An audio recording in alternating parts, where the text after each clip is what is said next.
Munnankyukakyuka eyali yabuzibwawo muyite Bulutiki munnange wuuno bamaze munnange ate ne bamukomyawo naye muganda wange si byangu n'akamu ayogeddekoko n'omukulu munnange ate Bobi Wine ku ssimu bye ngenda okubeera nga nkubulyabulyamuko mu maaso awo kw'ossa ate munnange ate ne twiiti eza Jenny Muhoozi zoogeza abantu obwama so nga ate omuyimbi King Saha enkumbi terimba mwattu ali mu kulambula munnange ate ku birime wali ekyotera ewaabwe Java bamutege minati nsinzira ku Jaminati Yugi wabula kansooke nkutegeeze nti w'obeera nga tonnaba kulayikinga vidiyo ogirayikinge kw'ossa ate n'okusubscribinga kasita obeera nga tonnaba mwana muwala ono muyite Bulutiki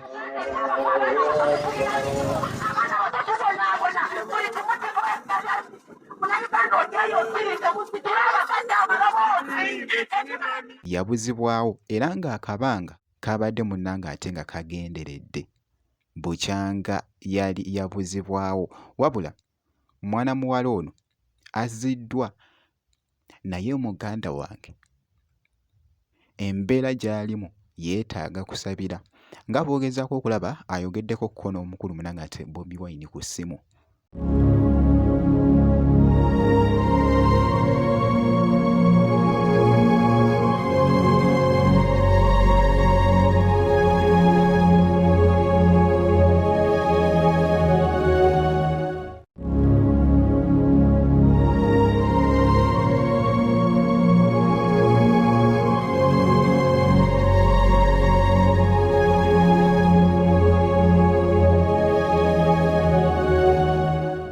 Era nga bikyayogeza munnange ate abantu obwama. Breaking news bannayuganda abaagala enkyukakyuka nzize n'amawulire aga breaking nga ga mirundi ebiri sembera wano gwe munnayuganda ayagala enkyukakyuka amawulire agasoose ga General Bulutiki munnankyukakyuka munnaffe eyatukomezeddwawo mu maaso gaffe ng'akyali mulamu amawulire ag'okubiri kwe kusattira oba giyite entiisa eyabutikidde ab'omu State House oluvannyuma lwa His Excellency Robert Kyagulanyi Ssentamu okumala weeks 2 nga tapostinga ku mikutu gye tambuza video gwe munnayuganda ayagala enkyukakyuka mu kusookera ddala ngenda kusooka neebaze Mukama Katonda ow'ekiso yali waggulu okubanga asobozesezza munnankyukakyuka munnaffe abadde atweraliikiriza ebbanga nga tumubanja naye nga tetumanyi mayitirege okubanga tusobodde okuddamu omulabako ng'akyali mulamu assa however much embeera tesobola kubanga eri nnungi nga bwe mumanyi abantu abo nti bwe bakutwala ng'obadde owagira nkyukakyuka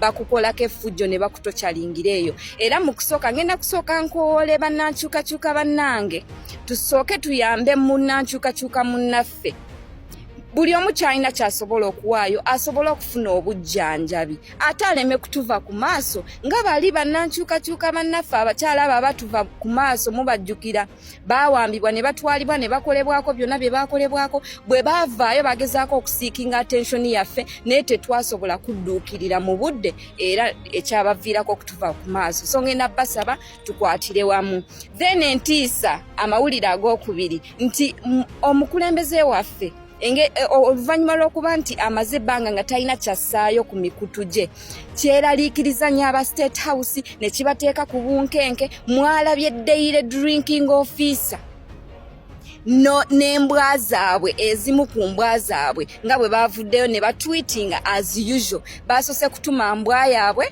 n'egenda n'etweetinga ng'egezaako okukola tweets as provoking His Excellency Robert Kyagulanyi Ssentamu ng'emubuuza mbu oli ludda waye nga tukumiisinga bla bla bla mwabirabye byonna then ne daily drinking officer n'alyoka avaayo n'ajja n'ayanukula on the same post ng'alaga nti naye ali kumiisinga His Excellency Bobi Wine Kyagulanyi Ssentamu bannayuganda njagala mujjukire nti omukulembeze waffe yonna gyali tatudde ate gyakoma okusirika bano gye kikoma okubateeka ku bunkenke because baba tebamanyi kiki kyazzaako kitegeeza nti gwe munnayuganda ayagala enkyukakyuka tambuza vidiyo kola videos ng'okunga abantu babuulire essaawa eyo bw'enaaba etuuse tulina kusituka nga ffenna tukutte ekintu eki bendera ya Uganda kyekyokulwanyisa kyaffe. Trust me, kino ekijja si muntu nkoko bwana, kino ekijja buli omu abeere stede, gula Uganda flag yo, beera nayo mu nnyumba yo, tambula nayo mu mmotoka yo, giteeke mu nsawo because ye bendera ogirabanga akantu akatono kosobola okuzingazinga n'oteeka mu nsawo yo. Naye ku ssaawa eyo ey'okulwanirira eddembe lyaffe ey'okwagala okukyusa Uganda yaffe, eyo bendera eyo ezitowa okusinga ne biliyoni z'essente ezo ze beezibika nga babbye omusolo gw'Abannayuganda. Tambuza vidiyo gwe Munnayuganda ayagala enkyukakyuka. Kw'ossa ate ne ku zittuliiti eza Jenny Muhoozi ku nsonga munnange ate mmakati awo eza Bobi Wine nga bw'ogezaako okulaba, ndowooza ogezaako munnange ate oziraba tweet. So bibadde bikutte vibe mu katambi kano ke mbadde ndaba akabadde katambula wali munnange ate ku TikTok. So nga nkongeddeyoko omuyimbi munnange ate King Saha, enkumbi munnange ate terimba, era nga ewaabwe munnange ate gy'ava wali balinayo gadeni, era nga gadeni eno abadde azze okulaba nga alambulakokko kw'ossa ne byabadde agenda okumaliriza nga bw'ogezaako okulaba.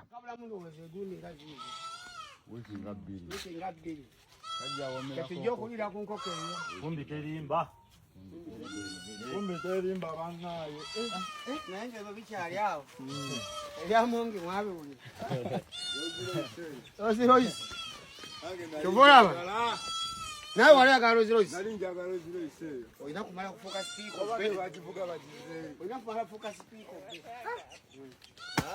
Anitola amanye enkumbi oyo kabaka. Naye Dr. Kimpi.